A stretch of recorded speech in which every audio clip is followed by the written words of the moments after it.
trying to introduce the study of the brain to a bunch of students. I said, if understanding everything you needed to know about the brain is a mile, I asked the students, how far had we walked in this mile? I got answers, 3/4 of a mile, half a mile, someone said 1/4 of a mile.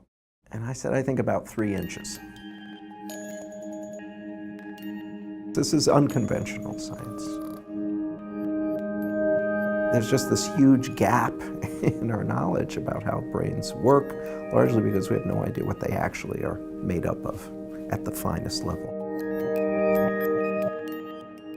When it comes to the nervous system, there are a large number of diseases where the only real sign that there's something wrong is the outward manifestation of the disease. A person is acting crazy, or they don't seem to learn very well, or their movements are disordered in some way. But if you look at their brain, with most of the techniques we have, there's nothing to see. You've got to see the wires. You just have to see them, and you have to see where they come from, where they go, what they connect with, and be able to map that out in enough detail that ultimately you will be able to render the information that goes into a brain to see the wiring diagram at the resolution of every single synaptic vesicle in every synapse. Enough resolution, we think, to see everything in a wiring diagram.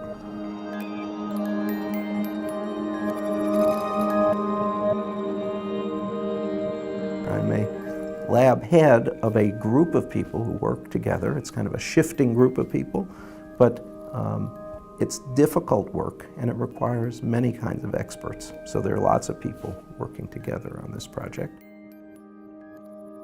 What we're trying to understand is how cells in the brain communicate with each other.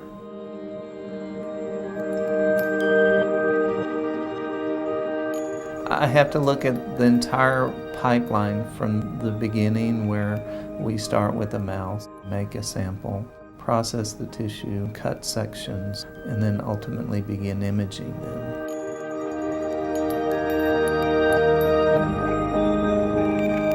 A slice is like you're cutting a loaf of bread, except you're trying to slice very thin pieces of tissue. So for a millimeter depth, you get about 33,000 sections. Each section of the brain is next to the section that was sliced just before it, and the slice right after it is the next frame. And if you play these frames in sequence, you see the brain not over time, but over space, as if you're looking deeper and deeper into the brain. The big objects you see that appear and then slowly go out of appearance, those are nerve cells that are being cut through. And coming off of these cells are these large, light-colored objects, which are the dendrites. Every little object in here is a little wire. To keep track of these cells from one section to another, what you'd like to do is kind of color them in. So every one of these colors have no meaning other than to keep track of each object from section to section. What this allows us to do is to generate a wiring diagram based on this. We now know everything about these wires here, and from that we can generate all the connections of every cell in that area. Information forces you into this uncomfortable position where you have to kind of say, okay, I don't get it, but I know that the real world is more complicated than the way I'm thinking about it. I feel it's a very long road, and we've just started.